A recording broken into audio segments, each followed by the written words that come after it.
En já, eins og Borghildur sagði að þá heiti ég sérst Anna Valborg og ég vinn í hugverkadeild Össurar ásamt 2 öðrum sem sitja hérna fremst í salnum og tilheyrum við sem sagt þróunarsviði fyrirtækisins. En eins og flest eitthvað vita kannski þá Össur sem sagt alþjóðlegt tækni fyrirtæki og hönnum við og framleiðum sem sagt stoðtæki, spelkur og stuðningsvörur sem stuðla að því að bæta hreyfanleika fólks og sem sagt í mínu daglega starfi að þá fylgist ég með tækniteimunum og vinn síðan með þeim að skapa verðmæt hugverk og eins og til dæmis bara patent og designpatent og mynda sem sagt þessi kjarnan í hugverkasafninu okkar sem eitt svo stærsti í okkar iðnaði. Nýsköpun náttúrulega ein af stoðunum í stefnu Össurar og eru langflesta vörur okkar vendaðar af einhvers konar hugverkum og oftast patentum sem náttúrulega eins og flest ykkar vita hér að það sem sagt tæknin, patentin kann vera tækni en síðan eru vörurnar okkar líka hannar af ýmsum öðrum hugverkum og það á til dæmis designpatent sem á íslensku eru hönnunarvernd og síðan vörumerki og hönnun og höfundaréttur og viðskiptaleyndarmál. En það sem sagt mjög mikilvægt fyrir okkur að skapa sem sagt samkeppnisforskot á markaði og það því bara grunnatriði í okkar hugverkastefnu að fjárfesta í vernd á öllum tækninýjungum með patentum og að þessi vernd sé sem sagt á þeim mörkum sem eru mikilvægir fyrir fyrirtækið. Og eins og með alla fjárfestingar að þá þarf náttúrulega að fylgjast með þeim í gegnum líftíma þeirra og patent náttúrulega geta alveg verið upp í 20 ár og þetta hugverkasafn sem fyrirtæki eiga það náttúrulega mikilvægt að það endurspegli stefnu fyrirtækjanna og ef við skoðum hérna gröfin hérna til vinstri að þá getið þið séð hérna beina fylgni á milli stærðar hugverkasafns Össurar og sem sagt sölutalna á okkar mikilvægastu mörkuðum og hérna mér langar að nefna pínu að smá skekkja þarna í efra skjalinu bara af því hvernig við gerum hlutina en við byrjum ávallt að fara með forgangsumsóknir inn í Bandaríkin og förum svo í alþjóðlegt umsóknarferli áður en við förum inn í Evrópu. Og síðan sækjum við mjög oft framhaldsumsóknir í Bandaríkjunum vegna þess að það mjög svona sérstakt patentlandslag þar. En Evrópa náttúrulega mjög stór markaður eins og þið sjáið að yfir 40% af tekjunum okkar koma semst þaðan og það því mjög mikilvægt fyrir okkur sem fyrirtæki að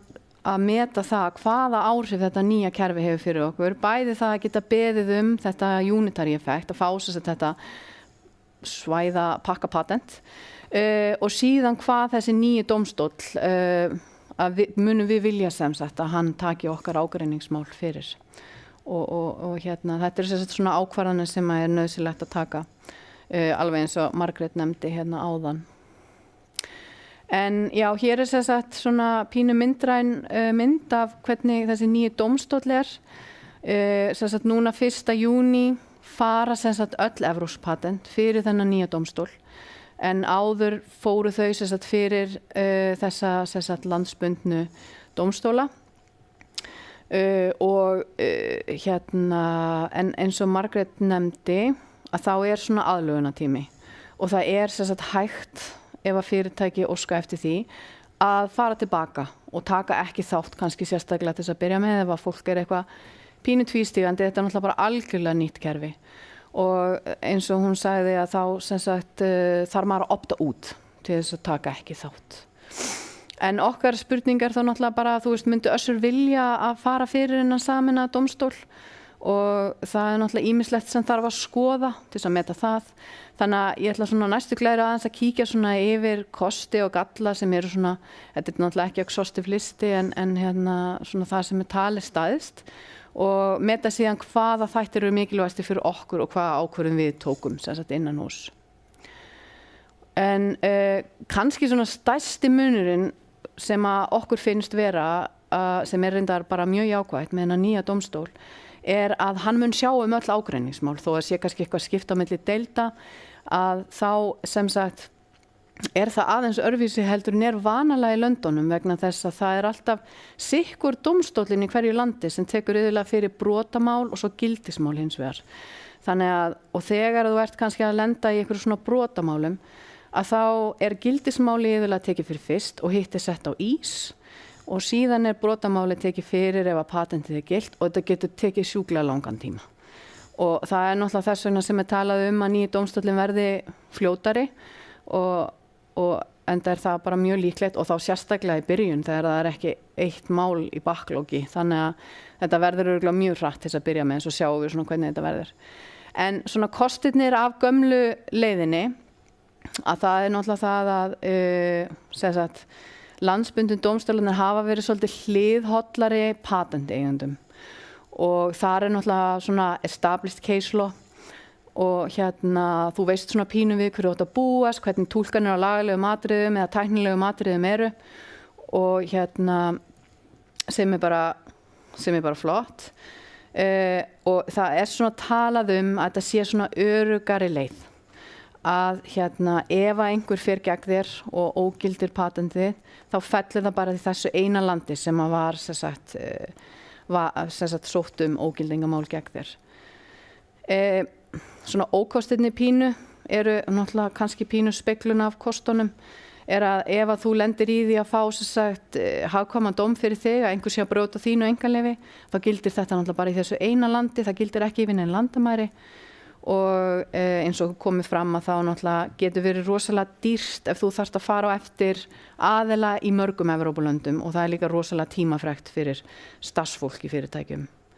Og ef að fólk vill fara út úr þessu nýja sameina dómstólnum og vera í gömlu, að þá þarf aktíft að gera það. Það hefur náttúrulega fullt af kostum komið fram með nýja dómstólinn, en kannski svona ágætt að nefna líka að það náttúrulega svo gott að fá dóm sem gildir ef hann hagstæður, að fá hann fyrir þessi 17 lönd og þá yfir þessi landamæri. En það kannski svona pínu tvístígandi fyrir aðila sem eiga þessi réttindi að geta bara einhvern veginn mist patentið sitt í öllum 17 löndunum og það svona alveg, þú veist, pínu svona Pandora's box og svona pínu óöryggi af því að það náttúrulega bara engin reynsla komin á dómstólinn og það alveg skiljanlegt að fólk sé pínu tvístígandi. En fyrir okkur þá náttúrulega ákveðin þættir sem kannski skipta meira máli en aðrir og við svona viljum vera svona frekar halda okkur aðeins í öryggi á meðan að þetta þróast áfram og við svona fyrir okkur skiptir talsverðu máli bara að case law sé established og okkur í hag náttúrulega sem patenteiganda að þá núverandi landsbundnu dómstólar hallast svona að okkur og síðan búist við ekki við fyrir okkur að kostnaðurinn breytist neitt. En þá á ég náttúrulega bara við Össur per se því að við höfum ekki þurft að vera að elta fólk út öll Evrópulönd þannig að ef það hafa verið einhver ágreiningsmál þá hafa þau kannski bara verið í einu landi og þá ef maður að bera kannski saman kostnað við ágreiningsmál í einu landi og fyrir kannski nýja dómstólinn þú veist að þá alveg möguleiki að það verði kannski aðeins ódýrara fyrir landsbundna dómstólnum allavega til þess að byrja með held ég. Þannig að ég hugsa að við ætlum sem þetta að fara örugguleiðina, ef það má kalla hana það, ef við lendum í ykkur ógildingamáli að þá fellur patentið bara í einu landi í einu. Og náttúrulega að því við ákveðum að taka ekki þátt í sameinaða dómstólinn til þess að byrja með allavega, að þá erum við náttúrulega sjálfkrafa búin að ákveða að biðja ekki unitary effect, af því þú getur ekki fengið unitary patent og tekið ekki þátt í dómstólnum, það náttúrulega virkar ekki þannig. En ég ætla samt að fara í gegnum svona kostin og gallana fyrir að ákveða það hvort þú viljir fá þennan unitary patent pakka eða hvort þú viljir halda fram að velja bara sérstök lönd og svona renna í gegnum það með ykkur. Já, þetta svona myndaði hvernig þetta hefur verið hérna vinstra megin. Þú farið veitt evrópskt patent og þá bara svona handpikkar þau lönd sem þú vilt og þau lönd sem eru mikilvæg fyrir þitt fyrirtæki og þína markaði og slíkt. Og frá og með 1. júní að þá hægt að fá þennan pakka, þennan unitary pakka. og hann náttúrulega eins og hefur komið fram, núverandi eingöngu 17 lönd, það náttúrulega væri geðveikt ef það væri öll 39 en við erum náttúrulega ekki þar sko, kannski eftir einhver ár. En þannig að ef að það nauðsynlegt að vernda patentið í rosalega mörgum löndum, þá líka nauðsynlegt að validera utan þessan 17 landa. Þannig að í raun og veru verður alltaf kannski blanda hjá fólki þarna núna þó að það biðji unitary effect. En á meðan á þessum aðlögunartíma stendur að þá hægt að nota gamla kerfið ef að það hentar betur. Og þar sem að það eru svona í boði 2 kerfi að þá nú kannski gott að staldra aðeins við og ákveða hvort betra. Svo að ég ætla að fara aðeins hérna yfir svona kost og galla, það hefur svona eitthvað af þessu komið hérna fram. Og með núverandi validation leiðina að þá náttúrulega þarf að gera í hverju landi. En það samt gott að minna á að það eru 9 lönd þar sem þetta alveg sjálfkrafa. Þú þarft ekki að skila þýðingu, það engin kostnaður, það eina sem þú þarft svo að gera til þess að halda því gildi að greiða árgjöld. Og ef að þessi lönd eru til dæmis þau sem eru mikilvæg fyrir aðila og eru engin önnur að þá það náttúrulega tiltölulega þægilegt. Önnur lönd þurfa hluta eða fullar þýðingar en síðan náttúrulega eins og alltaf þetta eru bara árgjöld, það árgjöld fyrir hvert land fyrir sig, þetta bara svo að borga fasteignagjald fyrir allar eignirnar út allt. Það einn kostur sem að valideringarkerfi hefur og það sveigjanleiki. Kannski ekki allir pælt í þessu en það getur alveg komið svo staða upp seinna þegar kannski patentið orðið aðeins eldra að það sé annarkvort bara breyting í strategíu fyrirtækis eða bara það sé bara engin peningur eða lítill peningur til að þá möguleikin að hætta borga í einhverju löndum. Þannig að þú kannski missir ekki alla verndina þína, heldur getur að hætt við löndin sem skipta þig kannski minna máli og haldi áfram að greiða kannski í 1 eða 2 sem að kannski bara eru aðal. Og þannig að þetta veitir svona pínu öryggisnet og það náttúrulega eins og við Össuri við erum mjög meðvituð að halda svona kostnaði lágum og fókus á nýsköpun og vera alltaf að endurspegla stefnu fyrirtækisins. Að þá bara eðlilegt fyrir fyrirtæki að vera að grisja patentportfóljóna sína yfir líftíma patentana. Það ekkert öll patentin sem maður þarf að borga við 20 ár, þó að það séu náttúrulega mörg. En þannig að það ágætt að hafa þetta í huga. Og að opta út mögulegt ef maður fer þessa leið. En hinum einn að þá náttúrulega hefur hann sína kosti, þú náttúrulega fá 1 pakka sem inniheldur fullt af hlutum og þú þarft að gera hluti bara einu sinni eins og hann sagði sérstaklega áðan, ég var reyndar ekki viss hvernig EPO myndi taka á þessu með þýðingarnar. Það var ágætt að hann staðfesti það að þeir alltaf ekki sérstaklega að tekka á þessu. En þá náttúrulega bara 1 árgjald og það alveg fast að sameinaði dómstóllinn myndi hafa lögsögu og það ekki hægt að opta út. Og það náttúrulega engin sveigjanleiki þarna megin heldur ef að það einhver áhugi á að reyna að borga eitthvað minna ef að þess þarf að þá ertu bara fastu með öll þessu 17 eða ekkert. Og svo þarf náttúrulega validera í öllum hinum löndunum ef áhugi á. Þannig að spurningin hvora leiðina þú viljir fara, hún náttúrulega fer pínlítið eftir því hversu mikla vernd þú þarft. Ef þú þarft rosalega mikla vernd þá náttúrulega líklegt þú endur upp í hægra megin. En samt þetta bara líka spurningum kostnað og þennan möguleika á sveigjanleika í kerfinu. En við hjá Össuri við erum mjög strategísk þegar við veljum lönd og við erum það eru svona alltaf ákveðna kræteríur sem maður notar þegar maður að velja lönd til þess að vera að hafa verndina í. Og mikilvægastu markaðirnir okkar svona í flestum general svona málum eru Þýskaland, Frakkland og Bretland. Og þetta hefur bara að gera með það viðskiptaumhverfi sem við erum í svona endurgreiðslutryggingakerfi og það fyrir okkur að vernda í þessum löndum svona hálfblokkarar hin löndin, þannig að það hefur bara hentað okkur mjög vel. Og þetta er svona mikilvægt bara fyrir fyrirtæki átta sig á líka að stundum hægt að velja strategískt og borga minna en fá samt alveg talsvert mikla vernd. En samt þurfum við alltaf að horfa á aðra hluti líka. Við þurfum náttúrulega að horfa á hvort það sé nauðsynlegt að vernda í okkar eigin framleiðslulandi. eða jafnvel það sem að samkeppnisaðili að framleiða eða dreifa. Vegna þess að ef við stoppum það land og hann til dæmis bara að dreifa í Frakklandi, þá má hann ekki dreifa neitt, þá bara allt blokkað, það má ekki taka neitt út landamærin. Og síðan svona hvort þetta sé high söluvara, low söluvara og svo svona bara budget considerations og við svona stundum þannig út frá þessum auka þáttum að þá kemur alveg fyrir að við sem sagt erum að validera á Íslandi eða í Svíþjóð, Ítalíu eða jafnvel í Tyrklandi. En ég ætla svona aðeins að fara yfir af því að það komið þarna tölur áðan og mér finnst svona alltaf að setja þetta pínu í samhengi svona bara in general og ég ætla aðeins að taka svona fyrir fyrirtæki sem að þurfa til að mikla vernd.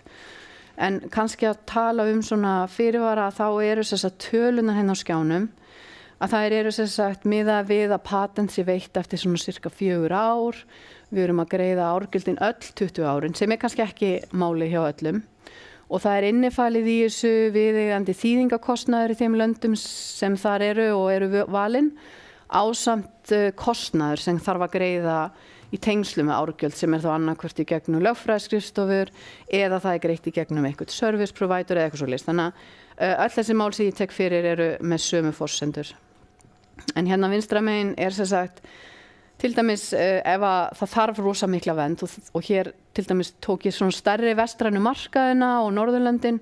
og þá sjáið þið náttúrulega bara að það er eiginlega ekkert sem réttlætir kannski að vera vinstra megin, það bara munurinn það mikill. En svo var eins og Pér sagði áðan að þá miðað við þessi svona 4 lönd að ef þú ert að velja 4 lönd innan unitary pakkans að þá þetta svona cirka pari eða ódýrara. Þannig að þú veist, ef að verndin sem nauðsynleg innan þessa unitary patent landa og þau eru 4 eða fleiri, þá líklegast hagstæðara fyrir fyrirtæki að velja þann pakka. En við hjá Össuri erum ekki alveg þarna. Við erum svona kannski